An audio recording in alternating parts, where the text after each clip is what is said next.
de aprendizaje muy padre. La verdad, yo me quería lanzar para histología este semestre, pero no se pudo.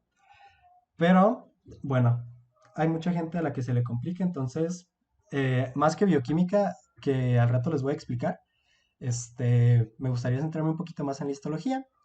Entonces, pues, sin más preámbulo, aquí les dejo lo que vamos a ver.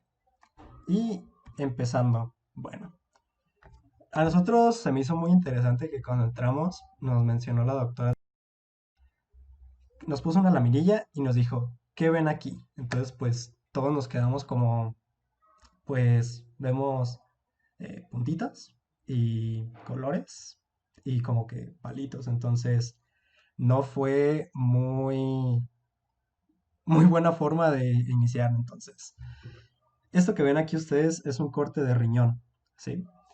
No hay forma de saberlo si nosotros no conocemos de preámbulo cómo se ve un corte de riñón, obviamente.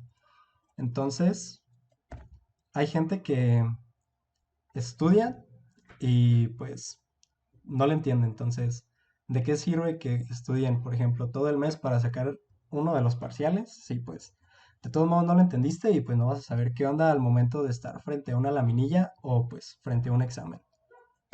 Entonces, bueno, ¿qué es la histología? La histología viene del griego histos, que significa tejidos, y logía, que significa tratado o estudio. Entonces la histología viene a ser como una recopilación de los estudios que buscan explicar, ¿sí?, la anatomía microscópica de los tejidos, y para esto se basa en lo que son los niveles de organización, ¿sí? Aquí tenemos nosotros cortes histológicos, que es así como si tuviéramos clases presenciales los veríamos, ¿sí? Que se encuentran incluidos en unas laminillas especiales para observarlas bajo el microscopio. Y entonces nosotros sabemos ya de preámbulo,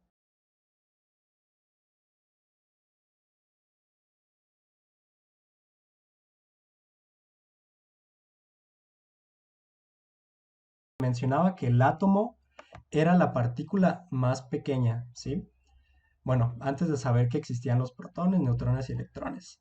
Y los átomos agrupados vamos a ver que nos conforman una molécula, que a su vez nos va a conformar organelos, a su vez van a estar inmiscuidos dentro de la célula, y un conjunto de células que realizan una misma función nos van a constituir un tejido.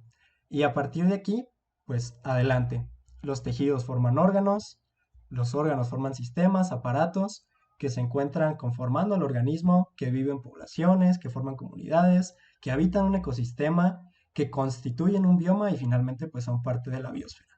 Nosotros, ¿en qué nos vamos a fijar? Vamos a abordar al organismo, no como la anatomía. En la anatomía ustedes van a ver anatomía macroscópica, anatomía grosa. Nosotros nos vamos a centrar tanto en tejidos como en células. Y vamos a poner un énfasis especial en lo que es la organización y la función de cada una de ellas. Empezando pues por lo que es el microscopio.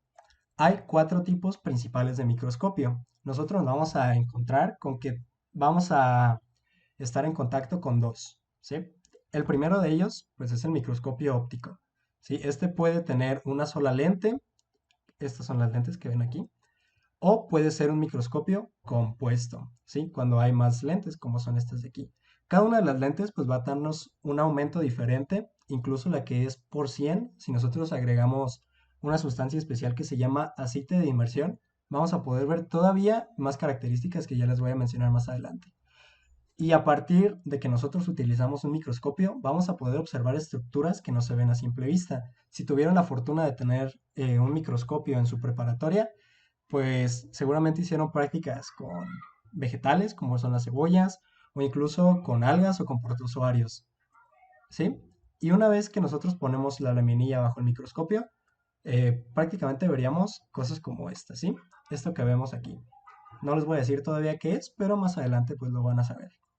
Y del otro lado vamos a tener a la microscopía electrónica.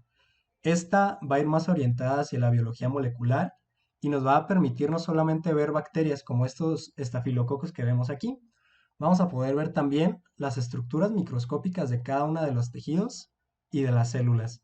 Aunque, pues claro, con un mayor aumento y bueno, ya verán en el ROS o si llegan a leer el Lippincott, que podemos ver incluso las organelas celulares, ¿sí? Las mitocondrias, los lisosomas, los ribosomas, el Golgi y todo eso. Bueno, bueno, ahora sí, que ya conocemos todos estos conceptos previos, vamos a darle a lo que es la histología. Entonces, yo ya les mencionaba que nos vamos a centrar en el estudio de tejidos, pero nosotros no podemos decir que ya, un cúmulo de células son un tejido y ya. No. Un tejido es un cúmulo de células que lleva a cabo una función específica y que a su vez se va a complementar con otros tejidos para dar forma a uno de los aparatos, sistemas u órganos, ¿sí? Estos tejidos van a ser característicos de cada uno de los órganos, ¿sí? Por ejemplo, en la nariz y en la vía respiratoria vamos a encontrar un epitelio respiratorio, que tienen características muy similares entre ellos, tanto en tipos celulares como en lo que los conforma, pero vamos a ver que hay algunas variaciones, como pues son las glándulas, a lo mejor en alguna parte de la vía digestiva pues hay un tipo de músculo, como lo vamos a ver más adelante, o cambian las fibras, ¿sí? Entonces, aquí cabe la pregunta de, ¿la célula en realidad es la unidad base de la vida? ¿O en realidad, pues son los tejidos? Ya lo veremos. Entonces, para nosotros tener una laminilla que podamos observar a través del microscopio, se lleva a cabo una técnica histológica. Esto, pues, hay un video muy padre que si quieren se los puedo mandar, pero por cuestiones de tiempo no hay que adentrar mucho en ello. Pero a final de cuentas vamos a tener el fin de tener una muestra delgada incluida dentro de la laminilla, preservada para evitar su descomposición y que nosotros podamos observar fácilmente a través de la microscopía y así facilitarnos lo que es el estudio de los diferentes tejidos. Para esto hay diferentes técnicas también de tinción. La primera de ellas y la que va a ser subida de ahora en adelante es la hematoxicilina y eosina. ¿Sí? Esto se basa en dos componentes principales que serían lo basófilo y lo eosinófilo. Sería esto que vemos aquí. Ahorita es a la que le vamos a poner un poquito más de atención. Esto que ven aquí ustedes es un glomérulo renal. También, si en el futuro tienen alguna duda, me pueden preguntar. También tenemos la técnica de la histoquímica. Aquí hay dos principales, que sería el tricrómico de Masson, este que vemos aquí. Tricrómico porque tiene 3 tonos de color, que nos van a permitir ver principalmente lo que es tanto el colágeno como la mucosa, ¿sí? Esto que vemos aquí, pues correspondería a colágeno y esto que vemos aquí correspondería a mucosa. También tenemos al ácido periódico de Schiff, o se lo pueden encontrar como PAS, que nos va a permitir pues ver todas estas inclusiones que vemos en la célula que corresponden a glucógeno, ¿sí? Todo esto correspondería a glucógeno. También tenemos, por otro lado, la inmunohistoquímica, que se centra en analizar proteínas específicas. En este caso serían los anticuerpos, como podemos observar aquí.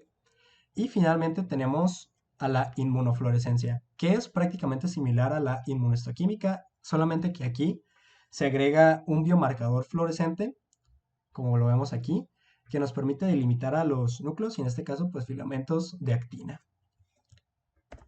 Entonces yo ya les mencionaba que la hematoxicilina y eosina va a ser pues su Biblia de ahora en adelante, es la tinción que utilizamos en el laboratorio y la tinción que van a manejar ustedes en el microscopio virtual y se basa en dos componentes principales.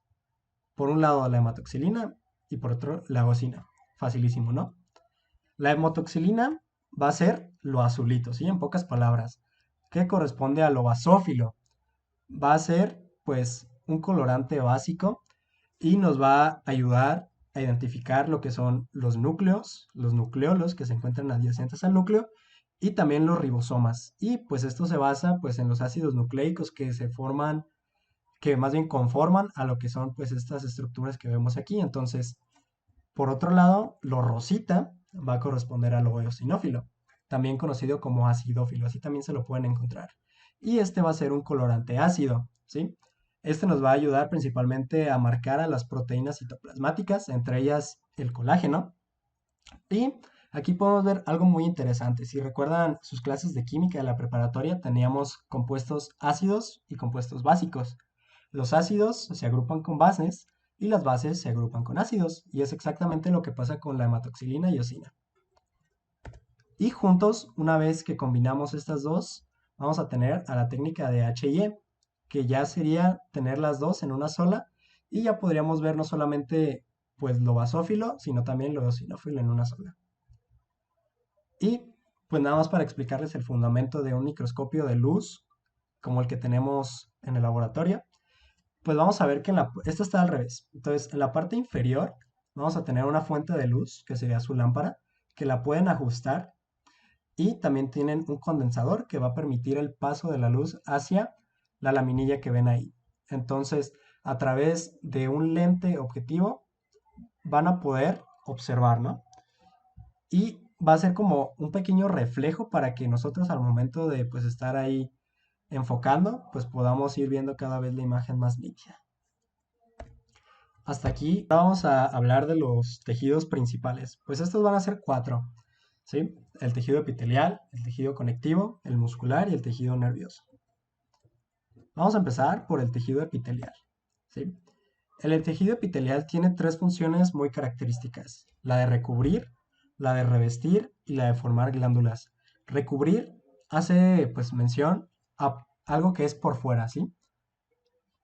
Por ejemplo, la piel cuenta con un epitelio que la recubre y por el otro lado, revestir es por dentro. Por ejemplo, el tubo digestivo cuenta con un epitelio que lo reviste a partir de una luz.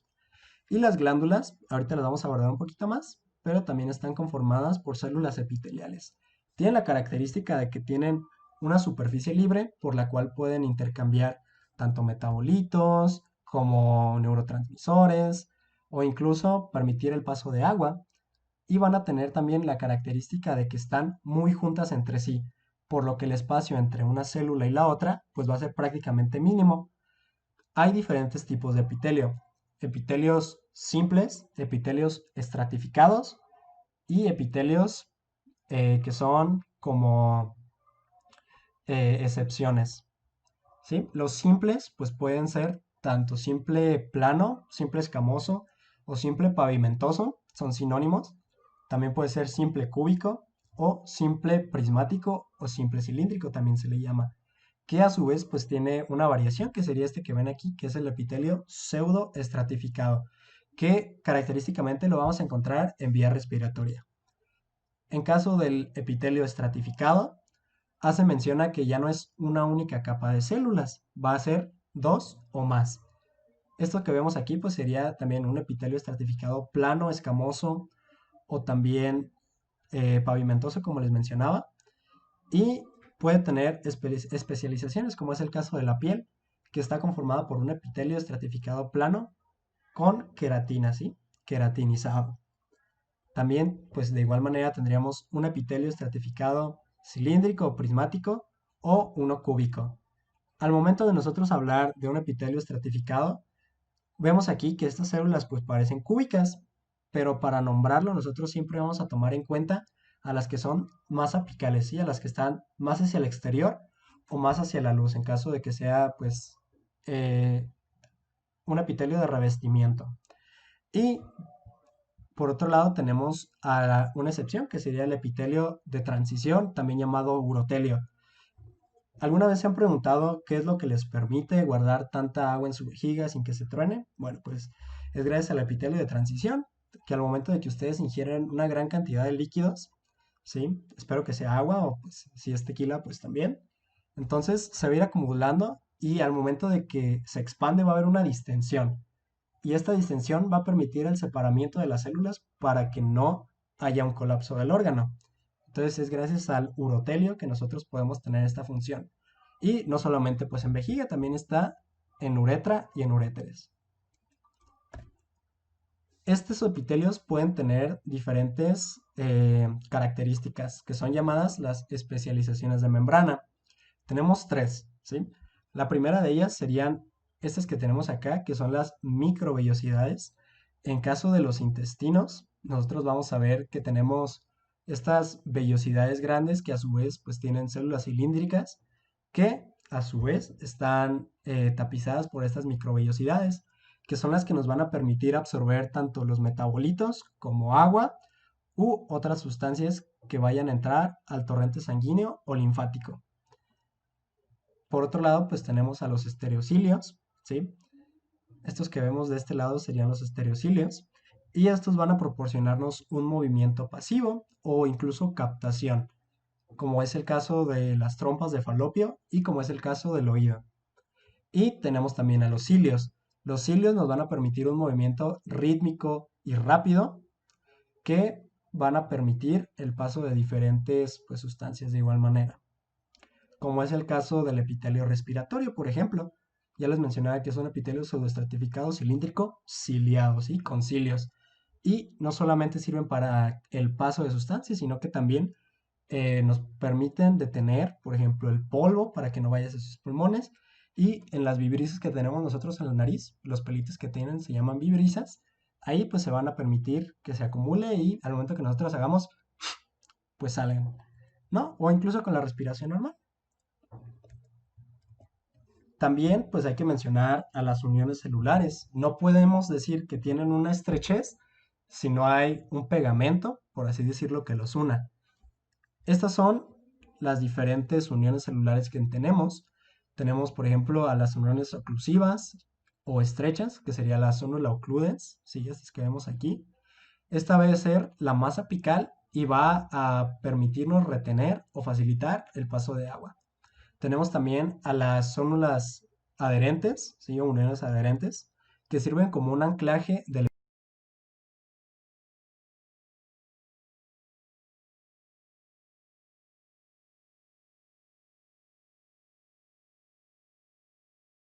Tenemos también a los desmosomas, que son llamadas uniones adherentes, y no sé si alguna vez hayan visto cómo soldan alguna puerta o cualquier cosa. Al momento de que tienen el soldador, pues van dejando puntitos. Y prácticamente son iguales a estos. Si lo viéramos con microscopía electrónica, veríamos los puntitos. Pero en este esquemita, pues vemos estas que son discontinuas y un poco apartadas de ellas, que corresponden entonces a los desmosomas. Tenemos también uniones gap, que son las uniones de hendidura, que van a permitir la comunicación entre célula y célula. Y finalmente, pues tendríamos a los hemidesmosomas, ¿sí? Que nos van a permitir fijar otra vez a la membrana basal con la lámina basal. Y la tercera función de los epitelios, ya les mencionaba que era formar glándulas. Entonces, se van a formar al momento de que hay el desarrollo embrionario, ya lo van a ver ustedes en embriología. eh, Tenemos tres capas principalmente. Tenemos ectodermo, mesodermo y endodermo. No os voy a complicar mucho ahorita, pero pues los epitelios derivan principalmente del ectodermo, que se van a invaginar hacia el tejido conjuntivo y nos van a dar a lo que son las glándulas. Estas pues van a tener funciones tanto de secreción como de excreción y pues hay diferentes tipos. Tenemos, por ejemplo, dependiendo de la forma en que liberan sus contenidos, pueden ser exócrinas o endócrinas. Las exócrinas pues lo van a liberar a través de pues su porción apical a través de un conducto hacia la periferia, ¿sí? Como lo vemos aquí en este diagrama. Y las endócrinas pues van a estar principalmente en ácidos, por así decirlo, estos clústeres celulares que van a vaciar estos contenidos hacia el torrente sanguíneo, principalmente hacia los capilares, apréndanselo para cuando vean sistemas, y estos a su vez pues se van a distribuir a través de lo que es el torrente sanguíneo, como son por ejemplo las hormonas tiroideas, ¿sí? Y también podemos clasificarlas dependiendo de cómo es su secreción. Si tenemos por ejemplo una secreción mucosa, pues esta se va a ver un poco más pálida, como espesa o viscosa. En caso de que sea cerosa, pues va a ser un poquito más clara y acuosa. Y en caso de que sea mixta, pues va a ser una combinación de las dos.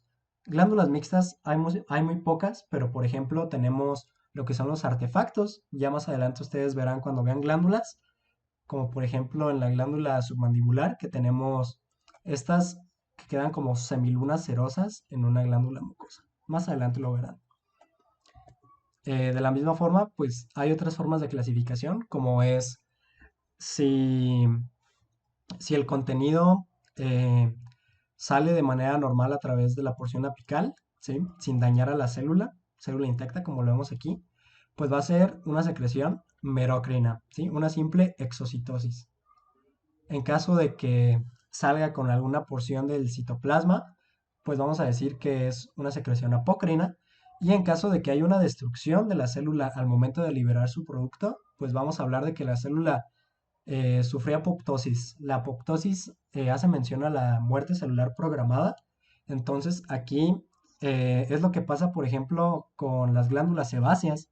Por ejemplo, esas son las que cuando hacemos ejercicio llegan a oler mal. Y es porque las células pues prácticamente están muriendo y pues también tenemos a lo que son la estimulación. Hay estimulación autócrina, que es cuando la célula libera por ejemplo, un neurotransmisor para estimularse a sí misma. Y también está la paracrina, ¿sí? Que es cuando la célula envía sus productos de secreción a células vecinas para estimularlas. Y dependiendo de lo que son los conductos excretores, podemos tener nuevamente otra clasificación. En caso de que sea uno solo, pues podemos decir que es una glándula simple. Y hay de tres tipos, hay tubulares, alveolares y acinares. Las más comunes pues son las tubulares y todas estas a su vez pues podemos tener también ramificaciones que a partir de un solo conducto excretor se extiendan ramificaciones como lo vemos aquí o también que sean compuestas, que no solamente tenemos un conducto excretor, sino que ven aquí tenemos 1, 2, 3, 1, 2, 3, 1, 2, 3, 4. ¿Sí? A eso hace mención. Y con esto prácticamente terminaríamos epitelios. El tejido conectivo, también llamado tejido conjuntivo, va a ser otro de los tejidos básicos, ¿sí? Aquí, a diferencia de los epitelios, vamos a ver que las células van a estar demasiado separadas unas de otras, ¿sí? En este caso, pues, al haber diferentes tipos de tejido conectivo, vamos a ver que las células y la matriz van a variar dependiendo de la función que se lleve a cabo en el órgano o en el tejido. Estas células a su vez las podemos clasificar en células fijas o células residentes y células móviles o células migratorias. Estas células pues van a ser, prácticamente se las menciono de manera rápida, los fibroblastos, los fibrocitos, eh, como vemos aquí las fibras, que pues corresponden a proteínas como son las fibras colágenas, las elásticas y las reticulares. Y también vamos a tener células móviles, que son las células del sistema inmune. Neutrófilos, basófilos, eosinófilos, ¿sí? Todos los que son parte del sistema monofagocítico o mononuclear van a entrar en esta categoría. A su vez, pues este tejido va a tener la función de dar soporte. Ya lo verán más adelante que cuando hay una descripción de órganos vamos a tener, por ejemplo, siempre una mucosa que se compone por un epitelio, una lámina propia y debajo inmediatamente vamos a encontrar tejido conectivo. Este tejido conectivo pues va a estar lleno de prácticamente sustancias nutritivas para el epitelio. También van a encargarse de darle irrigación, van a dar un aporte sanguíneo a través de los capilares y estos a su vez van a permitir la función del intercambio metabólico también pues de sustancias entre unos y otros. Y ya les mencionaba con las células móviles van a participar en la inmunidad. También podemos encontrar que pueden actuar como depósitos lipídicos, como es en el caso del hígado, que vamos a encontrar a las células, que son células que almacenan lípidos y vitamina A. Y bueno, estas pues vamos a encontrar una cosa muy importante, que es la MEC, la matriz extracelular. Eh, Me acuerdo que es pregunta de prevaloración, así que traten de recordarla. Y esta va a estar compuesta pues por las fibras que ya les mencionaba anteriormente y por una cosa muy importante que se llama sustancia fundamental. La sustancia fundamental está compuesta por glucosaminoglucanos, por proteoglucanos y por glucoproteínas de adhesión. ¿Sí? Esto pues ya les mencionaba, sirve para dar tanto soporte como intercambio nutricio y las glucoproteínas de adhesión pues prácticamente para mantener la integridad del tejido. Las fibras, en caso de las colágenas, nosotros tenemos, hasta ahorita hay 29 tipos de colágeno diferentes, cada uno en los diferentes tejidos, pero el colágeno más abundante en el cuerpo es el de tipo 1. ¿Sí? El colágeno tipo 1 es muy abundante en tejido conjuntivo y si nosotros decimos que hay 29 tipos de colágeno, pues es un chorro, ¿no? Porque las fibras elásticas, pues prácticamente están compuestas por elastina y por algunas otras proteínas, pero no son tantas como las colágenas, al igual que las reticulares. Entonces, Hay que tener en cuenta que las fibras colágenas son alrededor del 25% de las proteínas totales de su cuerpo, ¿sí? Impresionante, ¿no? Entonces, pues el tejido conectivo a su vez se va a clasificar en diferentes tipos. Tejido conectivo laxo, tejido conectivo denso, tejido adiposo, cartílago, hueso y tejido sanguíneo. Tejido sanguíneo normalmente se aborda junto con sistema cardiovascular, pero ese sí lo vamos a ver nosotros ahorita. Muy bien, vamos a empezar por lo que es el tejido conectivo laxo, que sería este que vemos aquí. Ya les mencionaba que existen células como son los fibroblastos y los fibrocitos. Ay, perdón. Siempre que ustedes escuchen la palabra blasto, hace mención a una célula activa, una célula que en el caso del tejido conectivo se encarga de secretar las fibras, ¿sí? Todas las fibras colágenas están producidas gracias a los fibroblastos y una vez que terminan de tener actividad sintética, van a pasar a convertirse en fibrocitos. Vemos cómo pasan de tener una forma fusiforme o alargada a tener una forma un poco más redondeada, ¿no? Y una vez que ya es un cito, ¿sí? Cito viene del griego célula, estos se van a encargar de mantener todas las fibras colágenas que fueron sintetizadas por los fibroblastos. También hay células progenitoras, también se las pueden encontrar como células mesenquimatosas o indiferenciadas, que son las que nos van a dar origen a estas, y pues van a formar todo este tejido que ven aquí. El primero de ellos que les quiero mencionar es este que vemos aquí. Es el tejido conectivo embrionario, mucoso o también llamado gelatina de Wharton. Y pues este vemos prácticamente que no tiene una disposición como que muy ordenada que digamos. Si comparamos estas células con estas células que vemos por este lado, vemos que tienen formas muy variadas. Si esta está muy alargada, por ejemplo, esta tiene forma como de pirámide, esta es un poco más circunferencial. Entonces, esta se va a encargar de al momento de que nosotros estamos pasando al desarrollo embrionario, a partir del mesénquima se va a originar pues prácticamente todo este tejido conectivo y va a ser abundante en lo que es el ácido hialurónico. Y el ácido hialurónico combinado con el colágeno pues van a tener la propiedad de darnos toda nuestra, eh, ¿cómo les digo? Pues nuestra juventud, por así decirlo, que nuestra piel se mantenga estable, que no tengamos arrugas, ¿sí?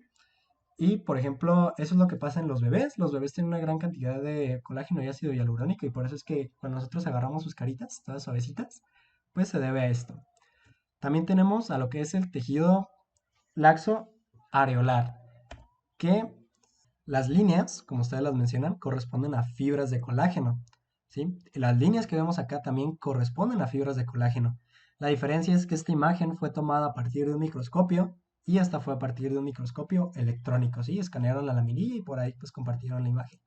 Pero es el mismo tejido conectivo laxo típico. También se le conoce como areolar, entonces pues este y este son prácticamente lo mismo, común o areolar. Y finalmente, pues tenemos el tejido conectivo laxo reticular, que pues este prácticamente lo vamos a encontrar en órganos linfáticos, ¿sí? Vemos aquí que la tinción ya no es hematoxilina y eosinea, y es una diferente, que por ahí a ver si pueden poner en los comentarios cuál es. Y prácticamente es muy común en lo que es timo, vaso, en amígdala no tanto, pero pues también por ahí lo podemos encontrar. Y pues ya más adelante van a ver que tenemos de que células reticulares tipo 1, 2, 3, 4, 5, 6, que están formadas por tal y tal proteína, que bla, bla, bla, bla, bla, bla. ¿Sí? Más adelante pues lo van a ver ustedes en su clase. Y pues prácticamente forman una malla reticular que nos va a permitir, como por ejemplo en el vaso, que los eritrocitos que no son aptos o que pues pasan sus 120 días de vida útil, pues quedan ahí atrapados y pues mueren, ¿sí? Es lo que les pasa ahí. Por eso también al vaso se le conoce como cementerio de eritrocitos. Entonces, pues laxo, yo siempre que escucho laxo, pues lo relaciono con algo relajado y sí, prácticamente es algo relajado. Vemos que no tiene una disposición, pues muy característica. Vemos fibras por aquí, fibras por acá, fibras por delante y fibras por detrás. Entonces, para que lo tengan muy en cuenta. Por otro lado, pues vamos a tener a los tejidos conectivos densos. El primero de ellos sería el denso irregular. Ya en el tejido conectivo denso irregular vamos a ver que al contrario con el laxo, vamos a tener más fibras y menos cantidad de células. ¿Sí? Todo esto que vemos aquí correspondería a fibras Y los núcleos, que son los puntitos basófilos o lo moradito, ¿sí? Es esto que vemos aquí. Estos también siguen manteniendo una disposición al azar, pero vemos cómo el grosor de las fibras pues aumenta mucho, ¿no? En comparación de un tejido conectivo laxo. Y vamos a ver que ya no son fibras tanto por un lado y por otro, sino que ya forman lo que son haces de fibras, ¿sí? Y finalmente, para terminar con tejido conectivos, vamos a ver al denso regular. Si hay un irregular, pues va a haber un regular. Y pues vemos cómo son prácticamente líneas bien delimitadas. Vemos a las fibras acompañadas de núcleos, todos con el mismo orden, células fusiformes, ¿sí? O alargadas, como ustedes lo quieran decir. Y tienen la ventaja de que no le van a sufrir mucho con esto porque nada más se ubican en ligamentos y tendones y nosotros en el microscopio no tenemos ninguno de los dos. Entonces siempre que les pregunten qué tipo de tejido conectivo es, no pues que es laxo o es denso, irregular, ¿sí? Ya la libraron. Entonces, estos corresponden a los tres tipos de tejido conectivo normales. Pero a su vez, pues van a haber tejidos conectivos especializados. El primero de ellos que vamos a ver, pues sería la sangre, ¿sí? La sangre tiene la característica de poseer mucha matriz extracelular, ¿sí? Muchos GAGs, muchas glicoproteínas y muchas proteínas de adhesión, ¿sí? Todos estos espacios que vemos aquí corresponderían a, a agua, que en este caso, al hablar de sangre, hablamos de el cuarto estado de la materia, también conocido como plasma, ¿sí? Si han alguna vez escuchado hablar de, no, que fue a que me sacaran sangre y que me extrajeran el plasma o que me extrajeran suero. Depende que obtengamos plasma o suero de que hagamos una centrifugación o de que no hagamos una centrifugación. Pero lo que me interesa que ustedes se lleven de esto es que la sangre es un tejido conectivo especializado. Aquí pues ya no van a ver fibroblastos, ya no van a ver fibrocitos, ya no van a ver células mesenquimatosas. Lo que vamos a encontrar son diferentes tipos celulares, como son estas plaquetas, que también son llamadas remanentes del megacariocito, ¿sí? Serían estas que vemos acá en la imagen, un poquito más basófilas. También tenemos a los neutrófilos, también llamados células polimorfonucleares, ¿sí? Que sería esta que vemos, por ejemplo, aquí, que se encargan al momento de que hay algún patógeno ingresando a nuestro sistema. Estos van a llegar hacia la lámina propia y van a ser una de nuestras primeras líneas de defensa. Tenemos también a los basófilos y eosinófilos, ¿sí? Basófilo, pues ¿a qué le suena? Pues a la tinción basófila. Tienen la característica de que se van a ver pues muy, muy moraditos o basófilos, como lo quieran mencionar. En cambio, los eosinófilos van a tener la característica que van a ser pues más rositas, como este que vemos aquí, por ejemplo. También pues vamos a encontrar a los monocitos, ¿sí? Que los monocitos pues van a tener la capacidad de diferenciarse hacia diferentes células del sistema polimórfico mononuclear. Y vamos a tener estas que tenemos aquí, que son los linfocitos. Tenemos linfocitos T y linfocitos B. ¿Cuáles vamos a encontrar? Pues depende del tejido que abordemos. Por ejemplo, los linfocitos T también son llamados timodependientes. ¿Y dónde los vamos a encontrar? Pues en el timo. Así de fácil. Y finalmente, pues todo esto rojo que ven aquí correspondería a los eritrocitos. Pregunta de prevaloración. ¿Cuánta vida tiene un eritrocito? 120 días. Cada 120 días sus eritrocitos se mueren y pues generamos nuevos. ¿En dónde? Pues eso corresponde a uno de nuestros tejidos diferentes que ya vamos a mencionar. Vamos a pasar entonces al cartílago, ¿sí? Cartílago. Ese cartílago que compran sus papás para regenerar quién sabe qué y quién sabe cuánto. La verdad, eso es falso. De una vez se los digo. Pero el cartílago se puede clasificar en tres tipos, ¿sí? Tenemos al primero de ellos que es el cartílago hialino. Hialino viene de que tiene una apariencia como si fuera vidrio, ¿sí? Apariencia vítrea, lo menciona la bibliografía. Este tejido en especial, el cartílago, pues va a ser lo que vamos a encontrar nosotros en la tráquea, ¿sí? Este es un corte de tráquea que a su vez pues está rodeada de lo que se llama pericondrio, que ahorita les voy a mencionar. Tenemos también al cartílago elástico que vemos aquí y todo esto que ven como más oscuro, ¿sí? Corresponde a fibras elásticas, a elastina. y es esto lo que le da su color característico. Y finalmente tenemos a lo que es el fibrocartílago, también conocido como cartílago fibroso. Y este lo vamos a encontrar en articulaciones móviles o pues semimóviles más que nada. Como lo es la sínfisis del pubis, ¿sí? La sínfisis del pubis, eso que tienen en la pelvis, que es lo que se abre al momento del parto. Bueno, aquí vamos a encontrar cartílago fibroso. Y vemos pues las características de cada uno de ellos. Y a pesar de que cada uno de ellos es diferente, vamos a ver que tienen características en común, como lo son estas que vemos aquí. Los tipos celulares, ¿sí? Veíamos nosotros que en el caso de tejido conectivo laxo y denso, tendríamos a los fibroblastos, ¿sí? Fibro de fibra. En este caso tenemos a los condros, ¿sí? Condro de cartílago. Entonces, un condroblasto que pues van a ser células que vamos a encontrar en grupos isógenos que están sintetizando la matriz. ¿Qué tipos de matriz? Tenemos tres tipos de matriz. La matriz territorial, que es esta que vemos aquí alrededor de un solo condrocito, que sería la célula base del tejido cartilaginoso. Tenemos la matriz interterritorial, que es la que se encuentra dividiendo a cada uno de ellos. Y finalmente, todo lo que queda corresponde a matriz extraterritorial. También en caso de cartílago tenemos condroclastos que se encargan de fagocitar el cartílago que se encuentra dañado o que ya necesita un recambio para llevar a cabo una remodelación. Y finalmente tenemos células pues indiferenciadas, también conocidas como condroprogenitoras. Y va a estar rodeado por esto que tenemos aquí, por esto que, no, aquí no se alcanza a apreciar, pero acá en la periferia sí se alcanza a ver un pedacito, que sería el pericondrio. Peri significa alrededor, condrio, cartílago, alrededor del cartílago. Fácil. Entonces, este va a ser el lugar donde vamos a encontrar a las células progenitoras o indiferenciadas que van a ir adentrándose hacia el tejido para diferenciarse en los condroblastos, para empezar a sintetizar matriz y después mantenerla cuando se conviertan en condrocitos. También pues vamos a encontrar estos espacios que corresponderían a vasos sanguíneos que pues son los que van a permitir la nutrición de este tejido en especial. Y dato curioso, el cartílago pues no necesita mucha irrigación para su crecimiento. Si entendieron cartílago, van a entender el siguiente mucho más fácil, que es el hueso, ¿sí? El hueso tiene muchas similitudes con el cartílago, ¿sí? Nada más que aquí su matriz extracelular se va a encontrar mineralizada.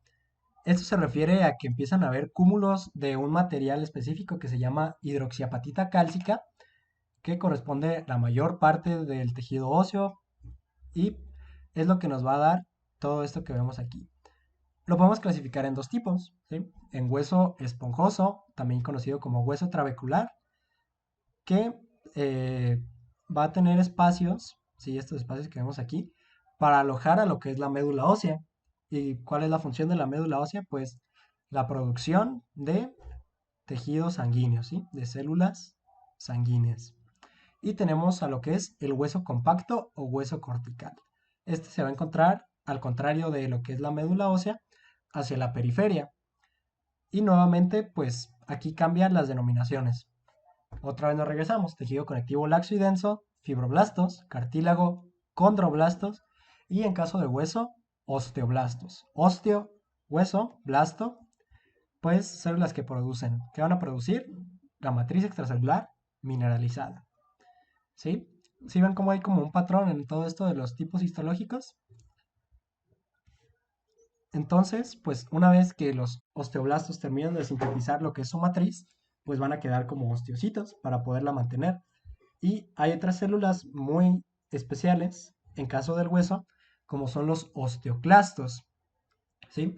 Yo creo que todos tenemos algún familiar que tenga osteoporosis.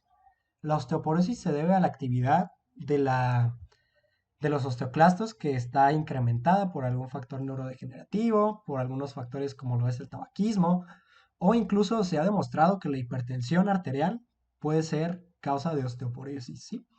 Para que lo tengan muy en cuenta. Y finalmente, pues tenemos de igual manera células indiferenciadas o también conocidas en este caso como osteoprogenitoras.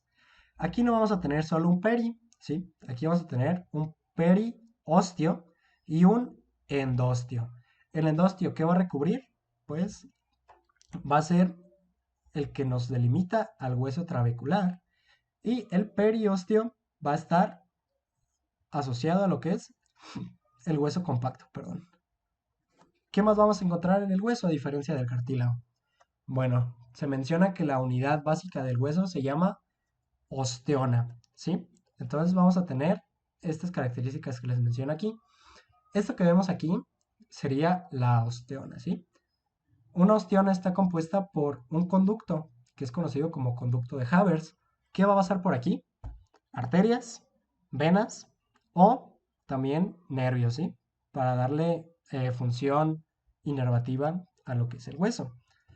También vamos a encontrar alrededor de ella, hay fibras de tejido conectivo que nos van a ayudar a fijarlo, que son las fibras de Sharpey, y unos conductos que a pesar de que no los vemos aquí, si nosotros lo volteáramos y lo tuviéramos como así, veríamos, al igual que un hormiguero, tal cual, los tunelcitos que hacen las hormigas para poder comunicar un conducto con otro, se les conoce como conducto de Volkmann.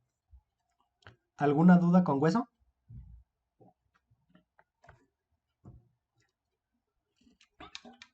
Va, muy bien.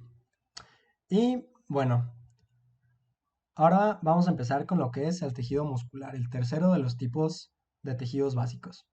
Tejido muscular se basa en proteínas que tienen una capacidad excitatoria contráctil, ¿sí? Y esta capacidad está dada gracias a dos proteínas principalmente, la actina y la miosina, ¿sí? La actina serían las fibras delgadas y la miosina las fibras gruesas. Por ahí una compañera se inventó una mnemotecnia que dice actina la fina, ¿sí? Y miosina pues es la gruesa. Una vez que nosotros empezamos a hablar de tejido muscular, tenemos que ver pues cómo se forma el músculo tal cual. Entonces vamos a ver que en la unión entre hueso y músculo vamos a encontrar lo que es un tendón. ¿Cuál es la diferencia entre un tendón y un ligamento? Bueno, la diferencia principal es que los tendones sirven para fuerza y que los ligamentos sirven para movilidad. ¿Va? Estos pues van a su vez a formarnos una fascia de tejido conectivo que va a estar cubriendo a un músculo, ¿sí? Y a su vez, pues vamos a bajar hacia lo más microscópico. Vamos a ver que la actina y la miosina nos van a formar lo que son los filamentos y nos van a constituir estas que se llaman miofibrillas, ¿sí? Conjunto de filamentos, miofibrilla. Y conjunto de miofibrillas nos va a dar una fibra muscular. Vamos a ver que en este tipo de tejido vamos a hablar de unas variaciones en los nombres de los organelos, por así decirlo. En el caso del retículo endoplásmico, vamos a ver que aquí toma el nombre de retículo sarcoplásmico. En el caso va a tomar el nombre de sarcolema. Y de igual manera vamos a ver que la unidad básica del tejido muscular se le conoce como sarcómero. Que un sarcómero pues tenemos las líneas Y, las líneas Z, que quién sabe qué. Ya más adelante lo van a ver. ¿Y a qué se debe este nombre de sarco? Sarco pues viene del griego de igual manera y significa carne, aunque no necesariamente pues un sarcoma, ¿sí? Un tumor nos hable de que sea de músculo, también pueden haber sarcomas lipídicos o algunos otros. Entonces, pues esto va a formarnos lo que son las fibras musculares, que a su vez un acúmulo de fibras musculares nos van a formar fascículos musculares, que van a estar rodeados nuevamente por espacios de tejido conectivo. El más proximal a las fibras musculares es el endomisio, posteriormente está el perimisio y finalmente pues encontraríamos al epimisio. ¿Sí? Endo adentro, peri alrededor, epi más afuera. Y prácticamente así es como se constituyen los músculos. Hay que mencionar también que en el caso de los músculos vamos a ver que son células alargadas, ¿sí? Con forma de uso, y estas pueden tener no solamente un núcleo, ahorita vamos a ver que pueden tener incluso dos o más dependiendo de la actividad que realicen. Entonces, pues sin más preámbulo, vamos a hablar de los tipos de músculo. El primero de ellos es el músculo liso, ¿sí? El músculo liso, eh, pues vemos nuevamente que las células van a ser alargadas, fusiformes, y van a tener únicamente un núcleo que se va a encontrar en el centro de la célula, ¿sí? Esto que vemos aquí en el cuerpo de la célula, pues va vamos a ver que tiene espacio para que se puedan fijar los filamentos de actina y de miosina para así realizar la contracción, ¿sí? Se realiza pues prácticamente con un desplazamiento, ¿sí? Ah, paralelo, y el músculo liso tiene la característica de que es involuntario, ¿sí? Va a tener influencia simpática y parasimpática que más adelante van a ver, que prácticamente actúa sobre esto que les menciono aquí, sobre los vasos sanguíneos, sobre el tubo digestivo, sobre las vías respiratorias y sobre vías urinarias. Vasos sanguíneos, pues ni modo que nosotros estemos controlando cómo pasa la sangre, ¿no? A través de todo nuestro organismo. Tubo digestivo, pues también nosotros no podemos controlar la peristalsis, que es el movimiento del bolo alimenticio, del quimo y del kilo, a través pues de todo el sistema hasta su excreción. En las vías respiratorias, ya les mencionaba de los cilios, estos van a estar asociados a fibras de músculo liso para permitir su movimiento, y de igual manera las vías urinarias, ¿sí? Para que pase a través de los capilares glomerulares, pues tiene que tener un impulso que está dado gracias al músculo liso. Y en caso de la célula principal del músculo liso, pues vamos a ver que se llama leimiocito. No lo suele preguntar, pero pues aquí está, para que lo tengan en cuenta. Posteriormente tenemos al músculo estriado esquelético. ¿A qué se debe su nombre de estriado? Se debe pues a estas estriaciones, valga la redundancia que vemos aquí, o líneas, ¿sí? Estas líneas que vemos aquí corresponden a las estriaciones del músculo estriado esquelético. A diferencia del músculo liso, aquí las células pues no van a ser fusiformes, van a tender a ser un poco más cilíndricas y pueden tener más de un núcleo, ¿sí? Como vemos aquí este que pareciera que tiene como tres, aquí vemos este que tiene dos, este se alcanza a ver uno, pero los que lleguemos a ver va a depender del plano de corte. ¿A qué se debe? Bueno, si nosotros hacemos un corte perpendicular a las fibras, vamos a ver su disposición de un modo, y si hacemos un corte transversal, pues vamos a ver otro. Prácticamente hablamos de eso. Y el músculo estriado esquelético, pues vamos a ver que es voluntario. Si yo quiero hacer esto, por ejemplo, es mi voluntad. Si yo quiero hacer esto, es mi voluntad. Yo lo controlo, yo lo controlo, yo lo controlo, yo lo controlo. ¿Sí? Es movimiento voluntario. También, pues más adelante en bioquímica van a ver que existen diferentes tipos de fibras musculares. Tenemos las fibras musculares blancas, las fibras musculares rojas, las tipo 1, 2A, 2B, ¿sí? Depende de la función del músculo que nosotros tengamos abundancia de unas o abundancia de otras, ¿sí? Pero eso lo van a ver un poquito más adelante. Y por ejemplo, aquí tenemos como célula principal a los rhabdomiocitos, que aquí de nuevo pues hay una enfermedad común en adultos mayores, que es la rhabdomiolosis, que afecta pues principalmente a músculo estriado esquelético. Y bueno, tenemos también finalmente al músculo estriado cardíaco, ¿sí? Pues ¿dónde creen que está? En el corazón, ¿sí? Principalmente en lo que es el miocardio. Y de aquí el nombre de sus células base, que son los miocardiocitos. Estas células pues van a tener la característica de ser un poquito más cortas, ¿sí? Con un núcleo único y que se encuentra en el centro, no en la periferia como en el músculo liso. Aquí las estriaciones pues no van a aparecer como las que veíamos en el músculo estriado esquelético, que veíamos que son un poquito más perpendiculares. Aquí pues van a ser transversales y van a seguir el sentido de la fibra. Y estas se van a bifurcar como lo vemos aquí, que a partir de una se prolongan dos, que también pues por ahí lo mencionan como si fuera una forma apantalonada, ¿sí? Como un pantalón. Y bueno, hasta aquí terminaríamos con músculo. Vamos a pasar entonces a lo que es el último de los tejidos básicos, que corresponde al tejido nervioso. Ustedes tranquilos, yo nervioso. La unidad base del tejido nervioso pues va a ser la neurona. La neurona pues son esas que matan cuando te toman la temperatura en la frente, ya todos lo sabemos, está científicamente comprobado, no se crean.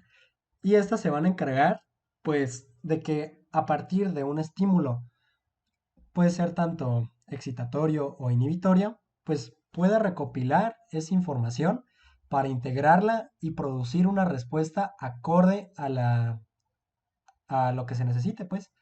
Eh, Tenemos diferentes tipos de neuronas, ¿sí? Tenemos a neuronas sensoriales, que son aferentes, ¿sí? Neuronas motoras, que son eferentes, interneuronas que van a conectar unas con otras.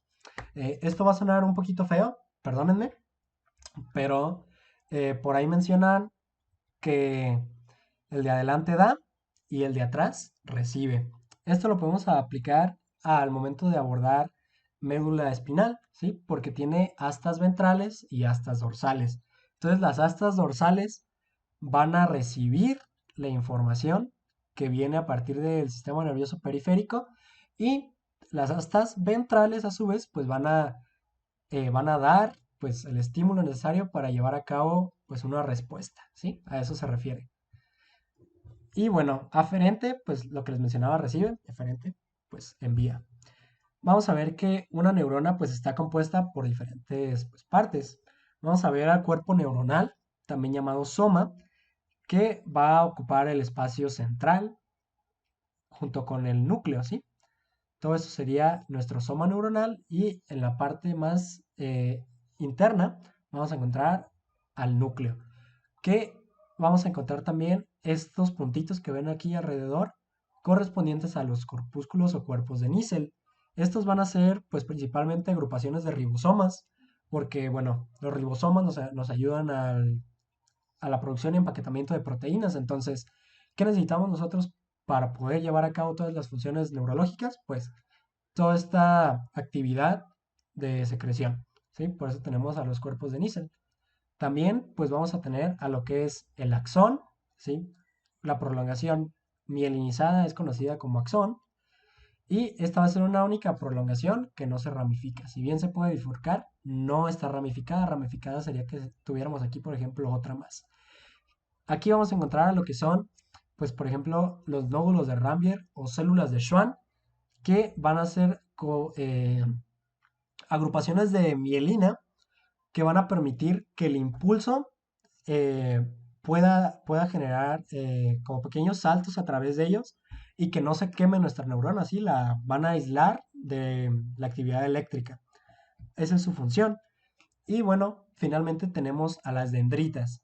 Las dendritas pues van a ser prolongaciones especializadas que están ramificadas. Ven aquí como si tenemos varias de ellas. Y estas se van a encargar de hacer sinapsis con otras dendritas, perdón, o con otros axones.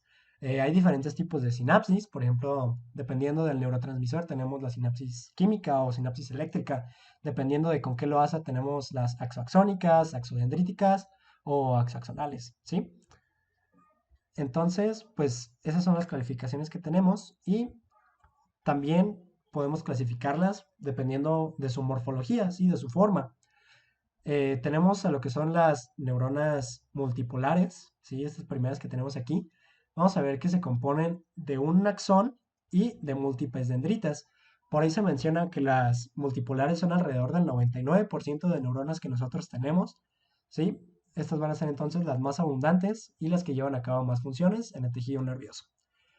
Tenemos también a las bipolares, ¿sí? Bipolares van a tener dos prolongaciones a partir del soma correspondientes a las dendritas y vamos a tener posteriormente a lo que son las unipolares y pseudounipolares. La unipolar pues únicamente posee una prolongación de la que se desprenden una rama periférica y múltiples dendritas y una central que correspondería al axón, ¿sí? Ah, se me olvidaba mencionarles que los axones terminan en botones sinápticos para poder hacer la entrega de los neurotransmisores y pues muy similar a ellas tenemos a las pseudounipolares. Las pseudounipolares pues son muy similares, pero ven aquí cómo está desplazado el soma neuronal y de todas maneras vemos cómo quedan las dendritas y las terminales presinápticas. Además de las neuronas, que son pues la unidad base del tejido nervioso, pues nosotros vamos a tener células que nos van a permitir pues dar sostén o van a complementar la función, como son las células de la glía. Las células de la glía pues van a tener dos clasificaciones, si están en sistema nervioso central, cerebro o médula espinal, o si están en sistema nervioso periférico. Eh, en caso del sistema nervioso central tenemos cuatro tipos principales. Tenemos primero a los astrocitos. Aquí no se la pensaban mucho con el nombre, tenían forma de estrellas y les pusieron astrocitos. Estas van a tener la función de dar un apoyo estructural y metabólico y dependiendo de si estamos en sustancia gris o en sustancia blanca, van a recibir las denominaciones de astrocitos protoplasmáticos en sustancia gris y fibrosos en sustancia blanca. Por otro lado, tenemos a los oligodendrocitos, ¿sí? Estos van a estar encargados de la producción de mielina y van a tener una forma un poco más circunferencial. Y tenemos también a lo que son los ependimocitos o células ependimarias. Estos van a encontrarse principalmente formando a los plexos coroideos, que se los adelanto son los espacios donde se forma el líquido cerebroespinal o cefalorraquídeo. Tenemos esto en los ventrículos laterales, tercer ventrículo y cuarto ventrículo, y ya pues lo van a ver ustedes en la anatomía. Y también en el agujero ependimario en la médula espinal, ¿sí? Este va a ser el espacio por el que transcurre. Y tenemos también a las que son las células de la microglia, ¿sí? Estas que vemos aquí corresponden a células que tienen una función fagocítica. Todo lo que no sirve se lo van a comer y forman parte del sistema monofagocítico mononuclear, ¿sí? El que les mencionaba anteriormente de los macrófagos. Tenemos también, en caso del sistema nervioso periférico, a lo que son células de Schwann, estas que vemos por aquí, que se van a encargar de producir mielina, y también a las células satélite, que pues aquí se alcanzan a ver estas que tienen como unos núcleos un poco más pequeñitos, que pues van a rodear a los somas neuronales en un ganglio principalmente. Y bueno, un ganglio es un cúmulo de somas en el sistema nervioso periférico, entonces pues esa es su función. Ahora que ya sabemos cuáles son los tipos principales de tejido, que ya conocimos un poquito más de la morfología celular, que ya tenemos ahora sí un antecedente de lo que es la histología, pues podemos hablar un poco de términos especiales de histología.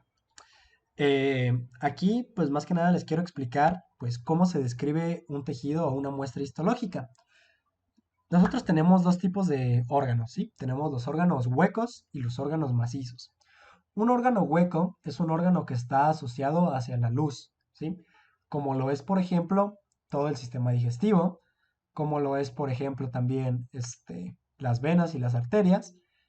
Y bueno, creo que esas son las que abordamos principalmente durante la materia. Entonces, estas se van a describir desde la luz, ¿sí? Hacia la periferia. Al contrario que los órganos macizos. Los órganos macizos, pues ya van a ser, por ejemplo, riñón, páncreas, hígado, ¿sí? Cerebro, ¿sí? Estos se van a describir de lo que es la parte más externa hacia el centro. Entonces aquí les traigo dos cortes. Este que vemos aquí a la izquierda es un corte histológico de piel y este que vemos acá es de la arteria carótida, ¿sí? Ok. Un órgano macizo, vamos a ver cómo lo podemos delimitar, ¿sí? Ok. Aquí vemos un corte histológico de piel. La piel está formada por tres capas. La capa más externa es conocida como epidermis, la capa media es conocida como dermis y la capa más interna es conocida como hipodermis. Nosotros identificamos aquí en este tejido estas queratinizaciones que corresponden al estrato córneo al hablar nosotros de que es piel gruesa y posteriormente tendríamos a los otros estratos.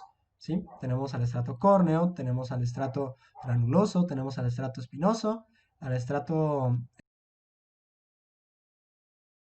y tenemos al estrato basal, ¿sí? Cada uno pues con sus células propias y posteriormente pues encontraríamos a la dermis. La dermis pues vamos a ver que hace estas invaginaciones que son llamadas papilas dérmicas. También tenemos que a partir de estas se forman estas otras que corresponderían a evaginaciones de la hipodermis.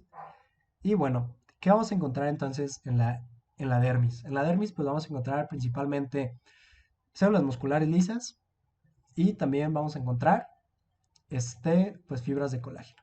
Y finalmente pues en la hipodermis vamos a ver igualmente tejido conectivo laxo. Un poquito más hacia el centro vamos a ver que se forma un tejido conectivo denso y regular. A su vez vamos a ver que encontramos glándulas sudoríparas, tanto écrinas, ¿sí? Que son las principales, y vemos también este tejido adiposo. Estas inclusiones que vemos aquí serían correspondientes a tejido adiposo, ¿sí? Así nosotros describiríamos un órgano macizo.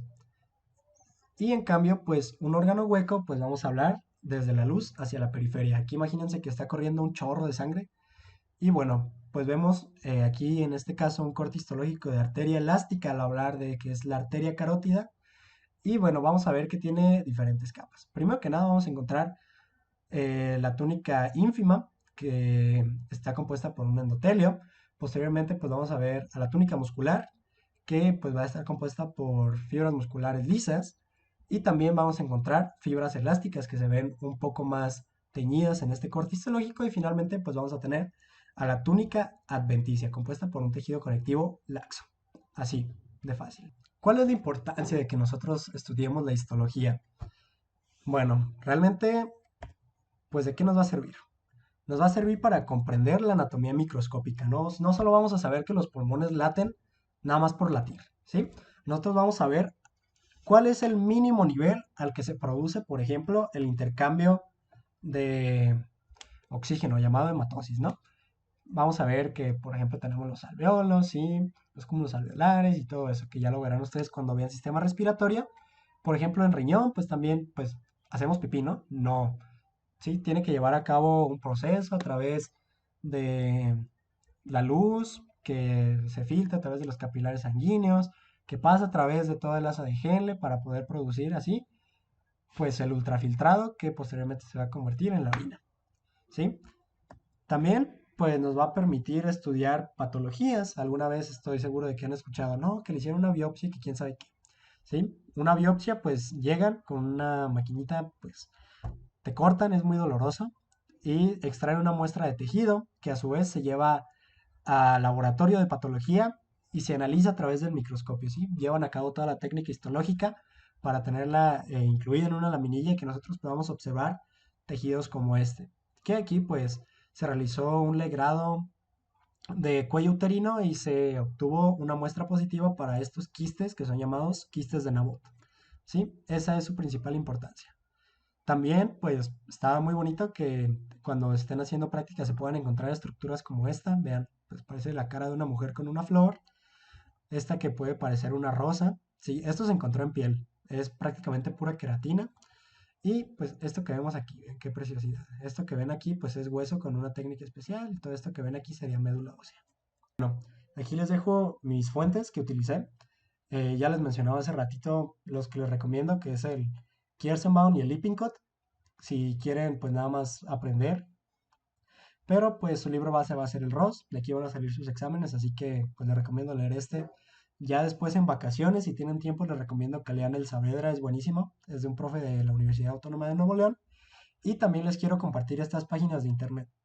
Pues ustedes van a trabajar todas sus prácticas con lo que es el microscopio virtual, que ya lo conocerán más adelante. Pero hay esta página que se llama Histology Guide. Aquí ustedes van a poder encontrar no solo los tejidos en imágenes, sino que van a encontrar que pueden hacer un zoom mucho mejor que el del microscopio virtual, con la ventaja de que tienen estructuras señaladas, ¿sí? Así van a poder aprender un poquito más de cómo se ven cada una de ellas. Y finalmente, pues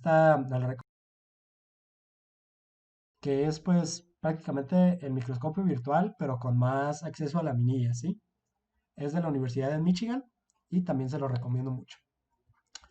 Bueno, así antes de ustedes de entrar a la plática y bueno, van a salir así, mamadísimos, estoy seguro. Les adelanto, su primera tarea va a ser leer 70 páginas del primer capítulo que es Célula del Ross, así que pues si pueden vayan adelantando. Quiero hacerles también unas recomendaciones en caso de que quieran aprender anatomía, el canal del doctor Carlos Andrés García es buenísimo. Sí, pueden ahorita encontrar videos de prácticamente todo. En caso de que quieran estudiar histo, pues están los videos del doctor Chuy Mora. Él es doctor de histología, también le da algunos grupos. Y pues tiene pues, 30 videos diferentes de los que pueden ir a aprender un poquito. No tiene introducción a tejidos básicos, pero pues ya creo que tiene a partir de tejido respiratorio. Entonces les va a ser un muy buen recurso.